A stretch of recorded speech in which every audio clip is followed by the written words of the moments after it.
We are kicking off a brand new series today called Inside Out. So the month of May is actually Mental Health Awareness Month or something of that sort. And so we are going to be talking all about the mind, all about our emotions, all about our thoughts, which oftentimes can drive us crazy, right? So that's what we're going to talk about today. And to help us kick off this series, we are going to have a conversation with the one and only, you guys know him already because he came once last year. His name is Ryan Howard. He calls himself the Mental Muscle Coach. So y'all are going to hear it from him. Put your hands together for Mr. Ryan Howard, who's going to come up and share with us this morning. So I got a few questions that are going to guide our conversations, but we will see where this goes. Towards the end, if y'all have questions to ask, please raise your hand and feel free to do that. I'm going to give us all an opportunity to ask any question that we want to ask. But before we start, tell everybody who you are, what you do, and all of that. What's up, everybody? Nice. Yeah, okay, cool. Nice to see you guys. Real quick, that lady made me. That's my mama. So, hi, I'm Ryan, guys. Nice to meet you. So, I'm a psychologist. I got my master's degree in psychology, and I'm working on my doctorate right now in educational psychology. And if I could say real quick, what really got me into it was... and I know this is heavy for like the first start. They're like, oh my goodness, this guy's so deep. No. 3 years ago, I actually was chronically depressed. And it was so much so that I really didn't want to live anymore. And I was driving on the highway. And in that moment, I said, I really want to drive off the road. You ever have those moments where it's just like a dark night of the soul moment, and you're just like, I can't do it anymore. The only thing that kept me alive was that woman's face in my head. I couldn't give up on her because I knew that she'd fought for me to live. And so I had made a decision. I said, either I'm going to drive off this road right now or I'm going to change my life. And so I dove into psychology, and I dove into trying to empower myself and trying to learn what really was creating my experience of life, which is this thing. And so after going to school and really diving into it, I changed my life. And so it's been such an impactful experience that I can't leave this earth without giving this to other people, and so that's why I'm here. I love it. Let's put our hands together for Ryan. He's a wealth of knowledge. You'll learn that very quickly. But I think you just kind of got us started where I want to go first. Talk to me about the relationship between psychology and faith, because not only is Ryan a psychologist, but he is a very devoted follower of Jesus. And for a lot of people, we've always thought that these two things are like totally separate worlds, but you integrate them in a holistic approach. How do you do that? How can psychology be beneficial for people of faith? And so it's very interesting, first off, that we even think of psychology and faith as these two different things, you know, as if science is apart from God, whereas in actuality, it's like God invented science. Like, it's literally the proof of God's genius manifest in the physical world.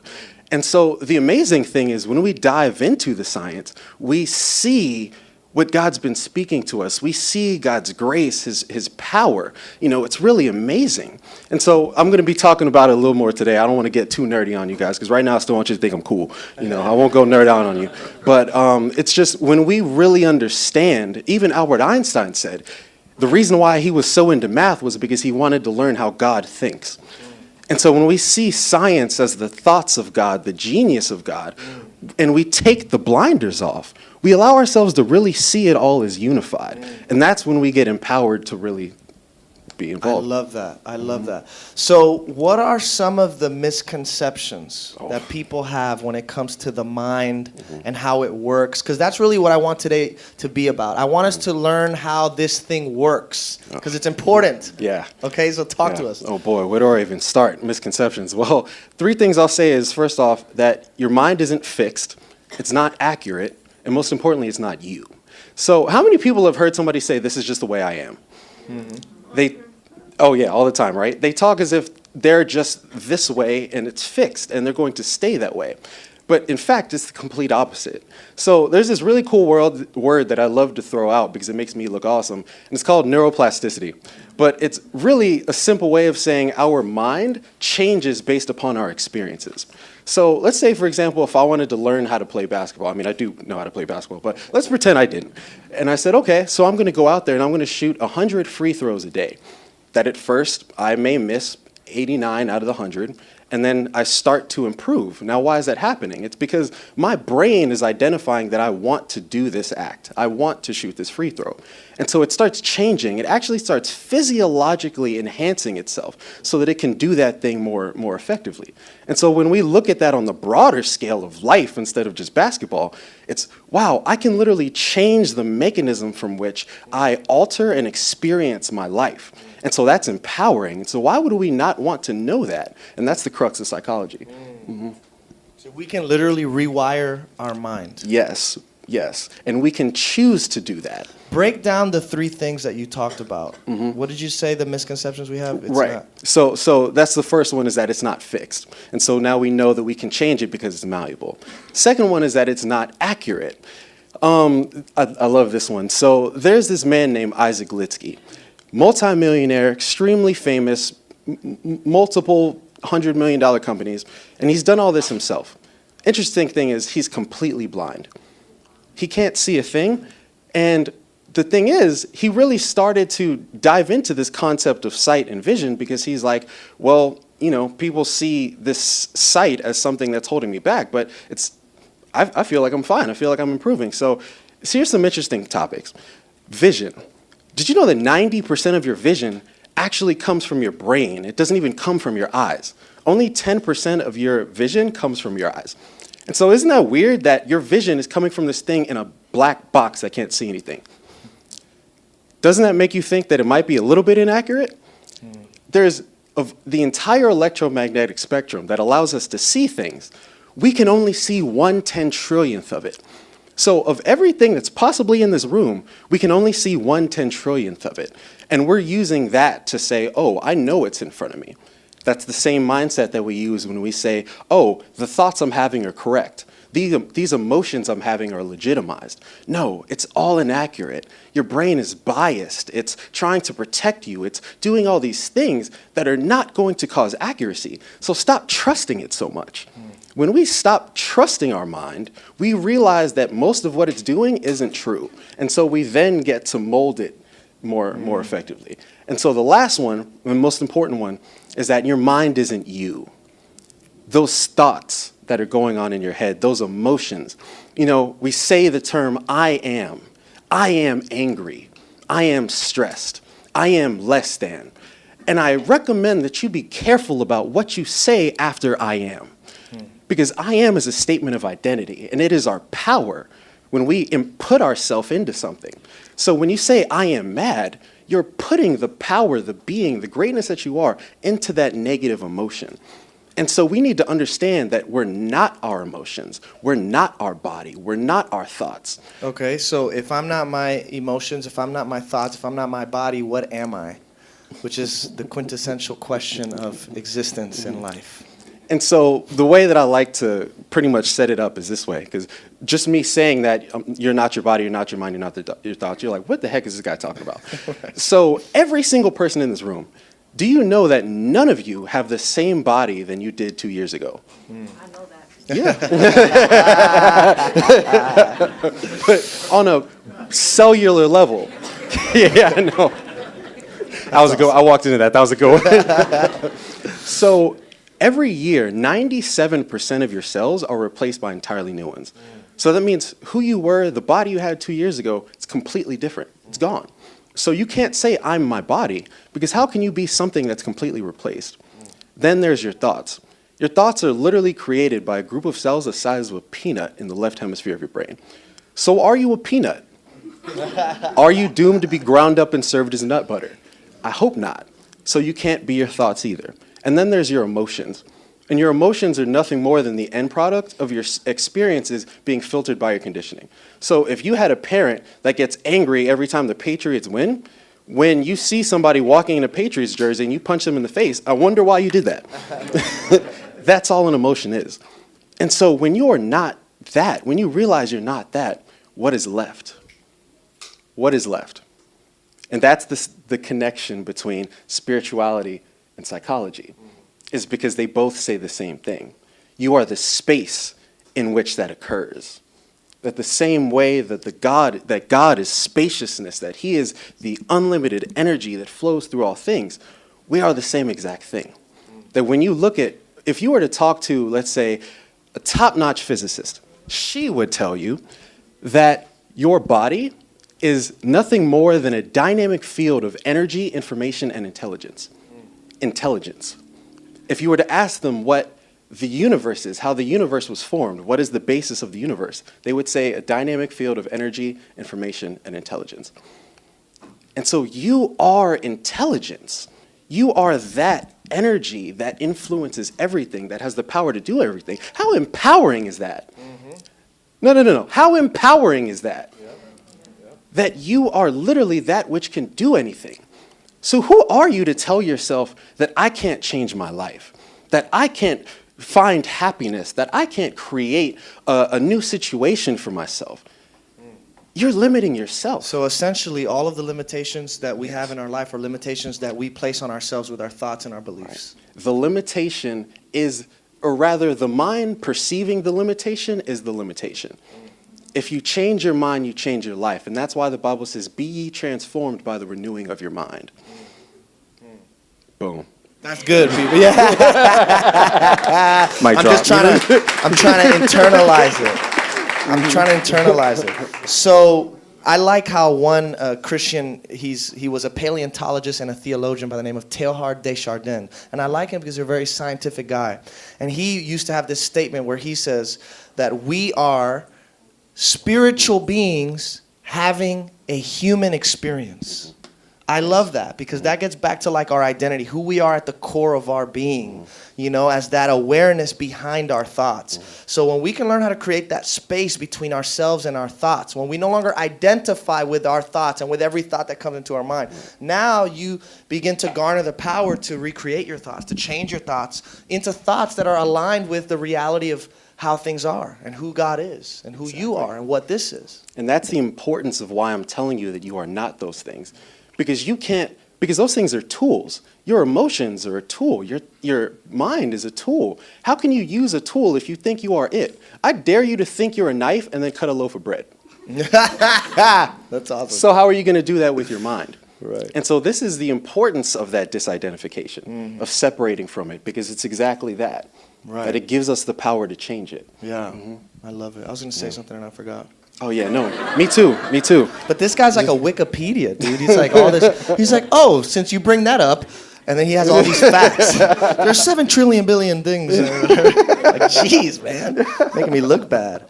No, but that's really good, man. So talk to me a little bit about like the power of belief and faith, because obviously, like we're in this room, we are faith-filled people. Christianity says a lot about the power of belief. What does psychology say about belief and faith and how that has the power to transform our life? So, if I were to die tomorrow, Lord, please just, hypothetically, I was kidding. But if I were to die tomorrow, the one thing I would want every one of you to hear right now is that your belief is one of the strongest tools you have to change your life. Perfect example. There was a man named Roger Bannister in 1954.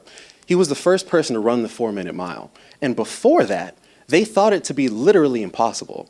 They thought that if someone were to run a mile that fast, that their heart would explode.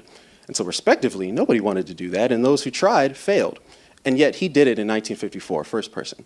Now, within 2 years, 37 other people ran a 4-minute mile. Why? Is it because somehow they randomly started getting more athletic? Is it because they gained some new superpower or started taking steroids? No. It's because their belief changed. And when the belief changed, it changed their physiology. I'll give you another one. You guys ever heard of the placebo effect? When we talk about somebody taking a pill and them thinking that it's one thing and it's not, and it makes them feel better. Well, actually, the placebo effect is really more powerful than that. If you had back pain and I had a sugar pill in my hand and I told you, this is a very strong painkiller and I promise you it's going to cure your pain, you can trust me, I'm a psychologist. If I did that and at the core of your being you believed that it was going to change your body, you could take it and it would actually make the pain go away. But if we were to look at it on a cellular level, your body physiologically created a narcotic that solved the problem. So your mind, your belief, created the chemical that cured you. So now process that. If that is the power of belief within you, what can it do to change your life? What could it do to change your external world? You know, this was actually something I forgot to say in the first service, but there is a group of people actually in the South. They were called the Baptist Fundamentalists. Ooh, that just sounds nasty. Yeah, look them up. It's interesting. But what they do is they're a religious group that gets themselves like really riled up into this state of ecstasy, you know, where it's like in the state of deep worship and ecstasy. But they believe that as a result of their prayer and that steadfast belief, that they can actually, that God heals them and that God protects them. And so they engage in some very dangerous activities. They're known for allowing poisonous snakes to bite them. And the poison doesn't manifest into physiological effects. This is why, by the way, you don't read the Bible literally because, you know, they have their Bible verse for that. Seriously. Yeah. And on top of that, literally, there's a Bible verse that says you will be bitten Yeah, by right. snakes and you won't get harmed. And Exactly. people think, all right. So- I mean, that's kind of cool, though. I Right. don't want to ruin your Oh, no, illustration. no, I trust just don't me. want anybody to be like, yes, I believe, and where's the snake? You know? I was going to give a disclaimer. I was going to be Okay. like, I'm not stating you should do this. It's interesting. You know, and then some of them would even ingest neurotoxins. And when they looked at them in a scientific environment, the neurotoxins would not cause the physiological effects that it's supposed to, whereas in actuality, they were taking it in lethal levels, but it wasn't manifesting. Why? Because their belief was so strong that it was creating the chemical that would combat it. That's amazing. That is amazing. And so that's the power of belief. Sure, those are just cool little examples, but what I'm So, saying yeah. is the same way that happens on the physiological level, that's the same energy that we're putting into our life. That our belief is literally energy. That has a lot of implications for prayer. How do you conceive of prayer? What is prayer? How does that all go in line with what you're saying? So I think of prayer in a broader sense than what we typically think. You know, somebody is just on their knees praying to God, asking for something. You know, but prayer is really just about communication with God. And so when I think about it, you know, on the psychological level between people, if two people are communicating, they need to be in line with one another. You know, if Bible says, you know, how can two walk together unless they agree? And so respectively, if I'm communicating with God, I really need to be in alignment with what God's about. And so one of the biggest mistakes we make when we pray is we pray asking God for something, saying, Lord, please give me this thing. But what that's saying inherently is, I don't have the thing I'm praying for right now. I don't have it. I need it. But God is a God of fullness. God is a God of completion. And he's saying, now, you have everything you need now. And so when you pray, the true way to attract what you want is to believe that you already have it, to experience it in the moment. Because you don't get what you ask for. You get what you embody. Yeah, that's good. That's really good. You get what you embody. And so my question to you is, when you're going into the world and doing things, are you trying to make your doing get the result you want? Or are you trying to make your being get the result you want? That's why doppelgangers are never like the real thing. Because the doppelganger can do what the real thing does, but the real thing is what the real thing is. And that's why the real thing is completely different from the doppelganger. And so when you pray as if you already have it. Pray and experience the joy, the completion from the thing that you want. And that is in alignment with God, because when we're asking for things, most of the time it's coming from fear. When we say, I want that Ferrari, I want to be rich, I want 1 million followers, where's that really coming from? It's because you're saying to yourself, if I don't have this thing, I'm not enough. I'm not enough. That's what I'm saying when I'm saying, God, please give me this. God, I'm not enough. Whereas God is saying, I am the permanent and infinite representation of your worthiness. That as long as I am God, which is forever, I transcend beyond time, so I'm God forever. As long as I exist, I'm reminding you that you are worthy because I made you and I looked at you and I made you and I said that you are good. So when you pray, when you think, when you wake up in the morning, you are worthy. You're complete. You have everything you need to move forward in your life. And so when you get down on your knees and you talk to God, speak like that. Speak from that state of love, that state of empowerment, that state of fullness, because that's what God is. So good. And that's why Jesus said, when you pray and when you ask for things, believe that you have received them and you will have them. Exactly. But, a lot of us, we're just asking for a bunch of stuff that it's not even.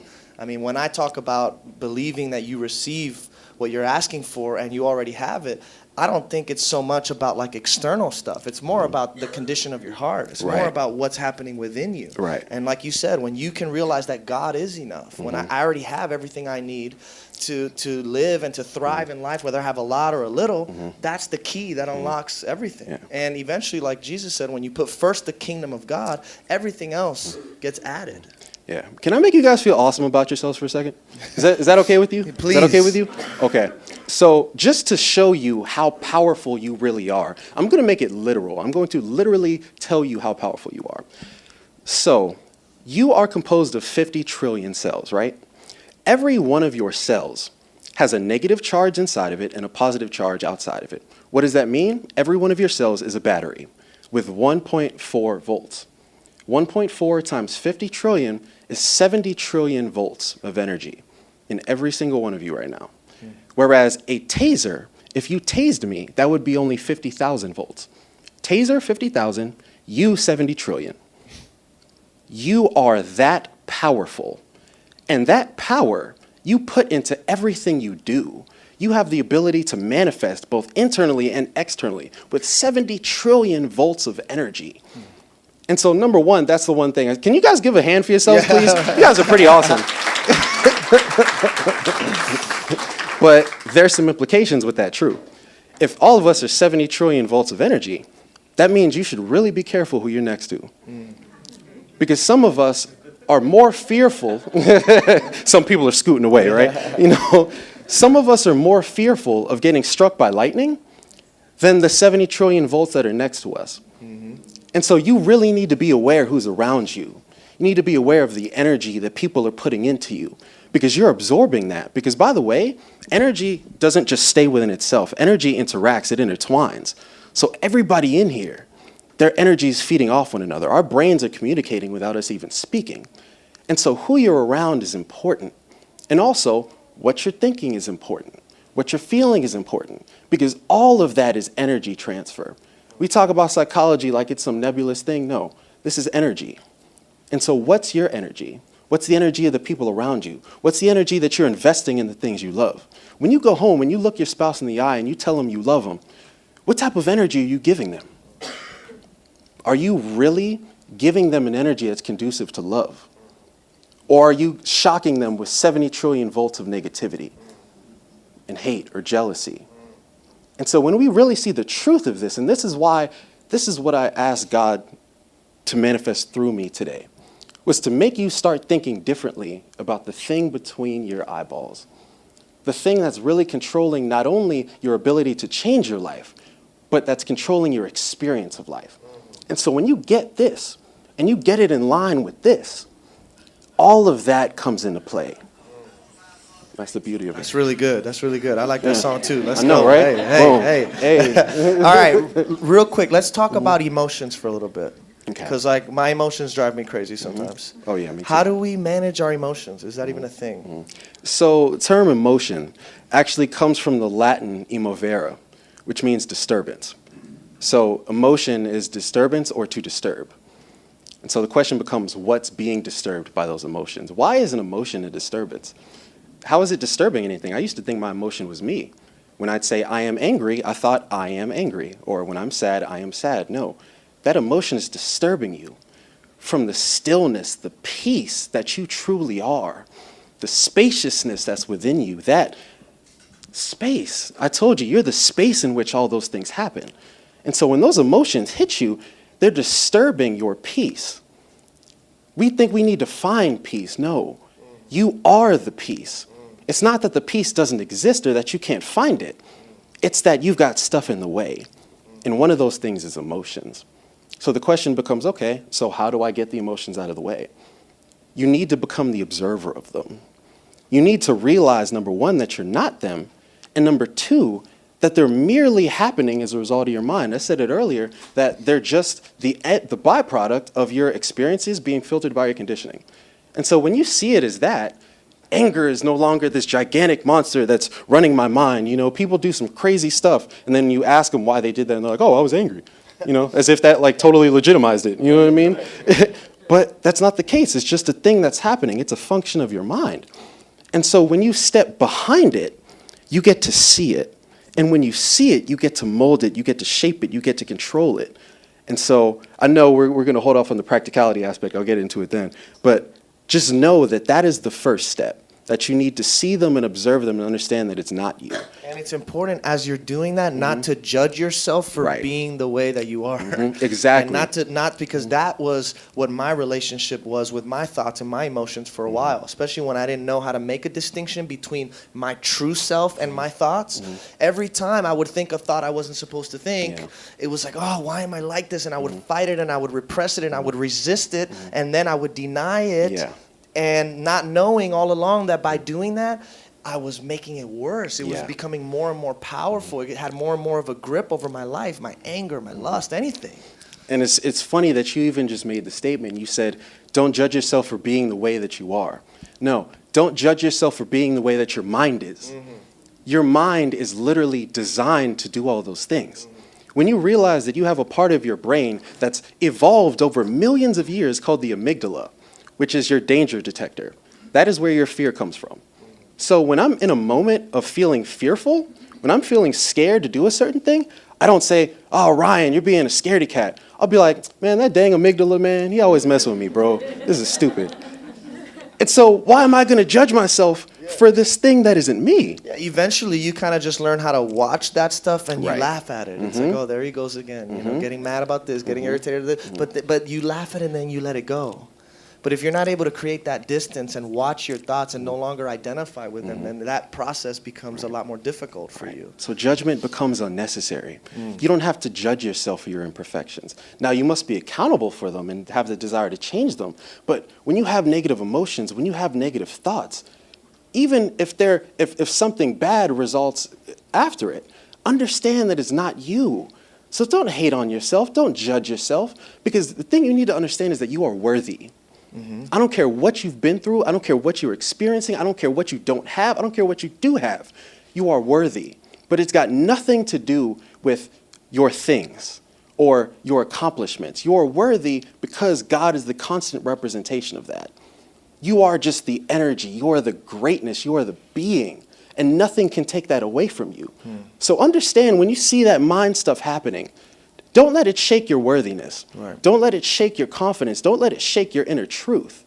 And so it is in that space that you get to then change it, because judgment is what blocks it. But when you're free, Yes, and the practice that we're talking about here is learning how to become more and more aware of the habitual thought patterns you have that are leading you into a really messy, unhealthy kind of a lifestyle. Right. Because most of us are unaware of the biases we have. We're unaware of the way that our mind is locked into a certain reaction every time certain things happen. So we have to learn how to become more and more aware of these things so that we can begin to work on them and do something about it and rewire our mind. Yeah. So what is a practical, what are some practical ways that we can actually learn how to do this?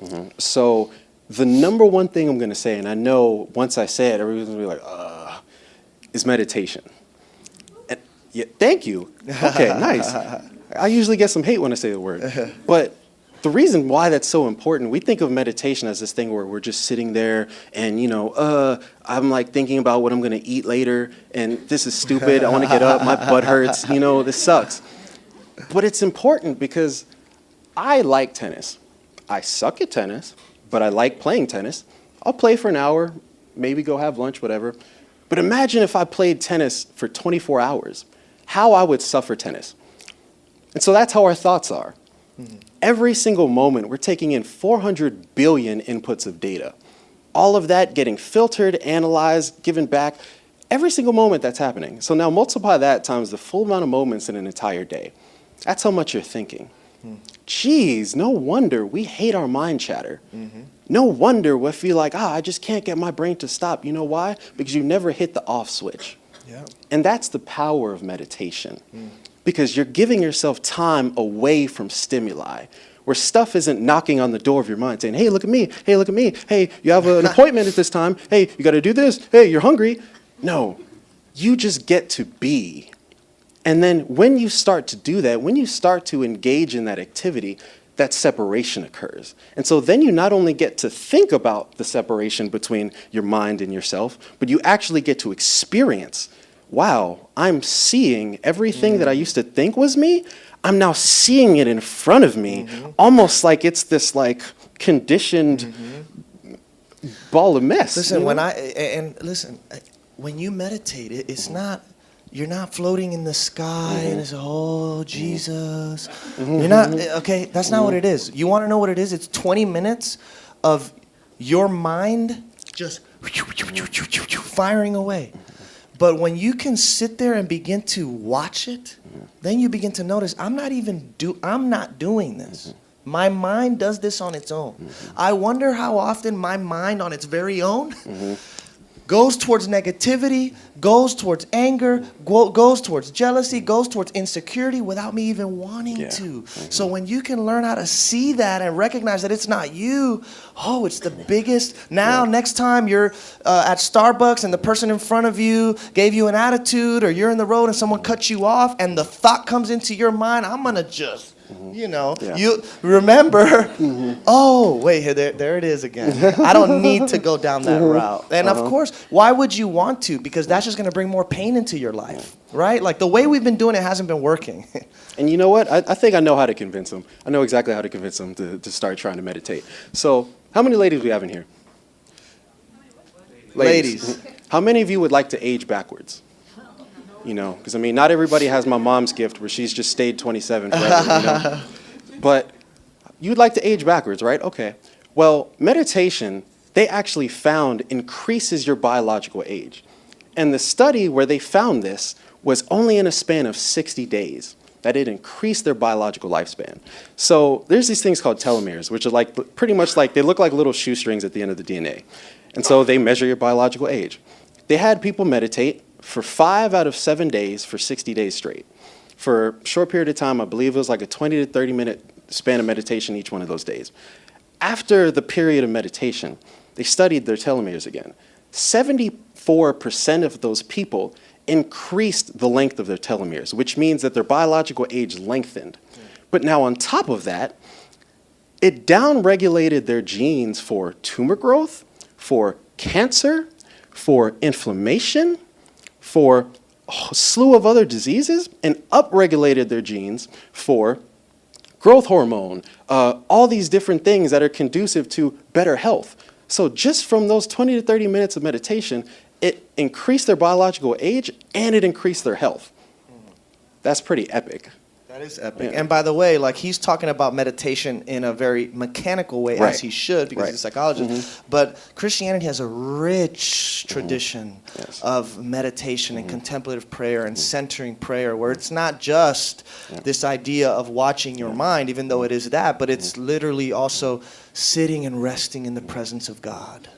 You know, so it's not something we need to be scared of. This is something that you need to do for your own health, for your own connectivity with the divine, with yourself, with all of creation. So important to do that. Yeah. Our mind is always, I love how one teacher says it, our mind is always comparing, then competing, and then crucifying. That's how it works. We draw comparisons. We try to exclude the side that we don't understand and that we don't know to be true. And then we go against those people who see things differently than we do. The mind is always looking for a problem to solve. The mind is always drifting towards negativity. We're trying to develop a sort of practice in life that can help us stop that so that we can live into the fullness of love that we are, that God has created us to be. Right. And by the way, the term meditate, the true meaning of it is to know thyself. So what he's saying is exactly right. It's really not about sitting and, you know, just being quiet and da-da-da. It's really about the journey to know thyself. And what many wonderful Christian theologians have said, one of them being John Calvin, he said, to know yourself is to know God. And to know God is to know yourself. There's another mystic by the name of Rumi who says, I searched for God, and I found only myself. I searched for myself, and I found only God. It's the same journey. If the Spirit of the living God is within you, if the breath of life resides within you, you should probably get to know what you are. All my life, I've been knocking on a door. The door opened. It turns out I've been knocking from the inside. Process that. That's exactly what he's saying. That God is in us, and he works through us. And you know what? This is what I want you to think about. Everyone's saying they want to be closer to God. Why just be close? There is an intimacy greater than closeness, and that's oneness. And that's what this is about, that this mind, it's not an enemy, it's not this evil thing, but because we relate to it incorrectly, it becomes almost like it gets in the way of our connection to God. And so when we optimize it, it makes it so that it can be used for God's purpose. Yeah. That's why he says, be ye transformed by the renewing of your mind. That's why he says that it is with the mind we serve the Lord, because this is how it's meant to function. That when we really understand that, and we understand the oneness, God gets to use us and do some amazing things, and respectively, we get to enjoy a much more beautiful life. And talk about what you were saying real quick before I open it up for questions about, since you brought up the idea of oneness, talk about the way that the mind likes to separate and how you were Yeah. talking about separate. Give us a little bit of that. So this concept of separation, that you and I are different, that I am Ryan and that is a tree, it is literally an illusion created by the mind. That if I were to take your brain and cut your corpus callosum, which is a part that pretty much it's the separation between your left and right hemisphere, if I were to cut it in the right way, you would no longer be able to identify where you start and the other person begins. You would just feel energetically this enormity, because there's no longer the illusion telling you that I start and stop at this body. And so when we understand that separation is an illusion, and which, by the way, it's completely, like, it's been proven. There's literally nothing in us that actually is us except energy. So we need to get rid of that, and which is why it's so crazy that we look at our fellow man and we judge them. And we look at our fellow man and we don't have love. Because when we realize that there is just unity, how can you not love that which you are? How can I look at you because of your gender, your ethnicity, because you're straight or gay? How can you look at that person and say, I don't love you? Because I am you. And if I identify you as anything different, understand, Eckhart Tolle says this, you have now identified with an illusion. So we need to realize that love is practical, and that's what God means when he says, I am love. The only thing that separates you from God is the thought that you are separate from God. I mean, even quantum physicists are telling us at the subatomic level of existence, nothing exists in isolation from anything else. Everything at that level of existence exists as one interconnected whole. We are all one. That's the hello. That's why Jesus said, I pray that they may be one as we are one, I and you and me. That's why Jesus said, love your neighbor as yourself. That's why Jesus also said, when you do it for the least of these, you're doing it for me. There's this one-to-one identification. Jesus was able to see his very own self in the other. Jesus was always able to see the presence of God in the other. And so now, taking this back to the conversation of our mind, anytime we experience a thought or an emotion that moves us away from that love that we are and that God is, that's our sign. That's an indicator something's off. Let me detach. Let me see this for what it really is, because my mind is blurring my vision right now. And I think that's a great space to segue into talking about fear. Because fear is one of the biggest emotions that drives us. We're so scared even when we feel empowered and we're in an angry state. We feel like, oh, it's anger, it's empowering. No, that's actually fear-based. When we're asking for things, we're trying to chase those 1 million followers. A lot of times it's fear-based because it's coming from the belief that I'm not enough. But what we need to realize is that fear is the opposite of love. And so anytime we're operating in a space of fear, we're not operating in love. And we're shutting ourselves off to love. So when you feel that fear, when you identify with that fear, when you're in that fearful state, realize you're shutting yourself off from God's blessings. Because God is love. And it's like oil and water. You can put them together and the two will shake and you'll see them, but they won't mold. They won't come together. Because fear and love are separate, and God is saying, all I am is love. Everything that I embody, everything that I touch, when God touches something, it gets love in it. Sorry, I just get hyped when I think about that. Everything he touches is love. So why are you in this state of fear, this state of separation? It's an illusion. That's the whole point of all this. I love it. All right, we're going long, so anybody have some questions before we wrap up? When you talked about meditation, you talked to ask the women to raise their hand and how you age backwards. What about the guys? Oh yeah, no, I just knew that would. See, I drove by Sephora on my way over here, and so that's why I was in my head. I was like, man, they spend all their money on makeup. They're really trying to age backwards. That's what I said. But no, it definitely applies to both genders. It applies to everybody. Yeah. Anybody else? Anybody? Questions? Got one. So you were talking about in the beginning, like starting out with like we are not our thoughts, we are not our feelings. Right before the service actually started, a few of us were about to get into the conversation of like gay conversion therapy and how it's still like legal in a lot of states. And it seems that the purpose of that process is to like change ourselves, our identity by changing our minds, changing the way we think, which how you put seems like a very, very healthy way to do it. But on the other end, there are some people in this world that use that to as an act of evil almost. So can you explain like the difference is on like how to like do this healthily and to identify it as like a healthy way of doing it compared to a not so healthy way to do it, changing the identity of the person for not so much the better.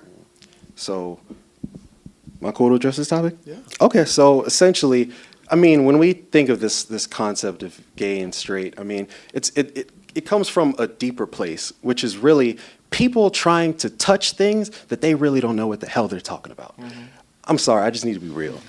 I mean, we have people trying to talk about changing people from gay to straight. It's the same way that we look at people that we don't understand and we judge them or we try to change them because we don't know what's actually going on. And that's much more biological than a decision. I mean, people don't just wake up and say, okay, I'm deciding that I want to be gay or straight or whatever. I mean, now that may represent a certain percentage of the populace, but I mean, as a general aspect, definitely not the case. And so if we're trying to change someone on a physiological level, I really am not familiar with the strategies or anything like that. That's certainly not something I study. But what I can say is, I feel like it's more about your truth. That if people are trying to do that, if they're trying to change people, that's on them. I can't stand by that. You know. But what it's about a deeper thing, and the deeper thing is what's your truth. That if that's really who you are, embody that. If it's not, then don't. But when I wake up in the morning and when I go to sleep, the one thing that I want to know is that I'm in a state of authenticity. And so anybody who doesn't align with that, anybody that's doing anything that tries to obstruct that with another human being, once again, that's not love-based. Yeah, that's good. That's really good. Do you have any advice on like our children and how we can help them in controlling their emotions or like adopting that kind of mentality of, I guess, controlling their emotions? Is there any advice on ways to do that? Well, I can say that I'm not a developmental psychologist, so I don't deal with children as much, but the one thing I can say is this, is that when it comes to child rearing, your children are becoming who they see. They're not becoming what you tell them. They're not becoming what you show them in a booklet. They're becoming who you're being when you're in the kitchen talking to your spouse and you don't think they're listening. I'm going to tell you something. At the age of, up until the age of 7, your children are in a brain state called the theta state. That's synonymous with hypnosis. So that means that literally until the age of 7, your children are being hypnotized by what they experience. So when they're in their other room and they hear you shouting, when they're in that other room and they see you doing that thing, it's being programmed without them even noticing it. And so there are grown people walking around with 5-year-old problems that if I go back and look at how you were loved as a child, I can show you how you love as a man or woman. That I can look at how you loved as a child, and I can tell you how you make love as an adult. That so much of what we experience as a grown person started there. So the one thing I can say is it's really about your being. It's really about who you are as a parent. Who are you not just showing them, but who are you embodying? That's a very powerful, good answer to that question. Anyone else? Yeah, good answer. Very good. Couple more. So how would you be able to do that unprogramming? I'm sorry? Unprogramming of that kind of, like, since you said that The unprogramming of that, I think is what she said. So you mean like if you experience those types of things and then you're Well, all an of adult. us have our things from childhood that we carry into Exactly. adulthood. So how do we reprogram the way we've been programmed? Right, exactly. And so that it's interesting you use the term program. I'll give you something interesting real quick. By the way, every single person in here, by the time a person is 35, 95% of their behaviors, actions, thoughts are programmed. That we have 60 to 70,000 thoughts per day. 90% of them are literally exactly the same as the ones you had yesterday. Yeah. That's pretty creepy. And so we're like, all right, yeah, I know, right? It's like, really? Did I just have this thought? Did I have this thought? Did I have this thought? And then you just freak it out. But the way you change it, number one, is you have to bring awareness to it, what you were saying. You have to become aware that you're repetitive, become aware of what's happening to you, and then, or what you've experienced and how it's manifesting in your life. And then from there, you need to do the work.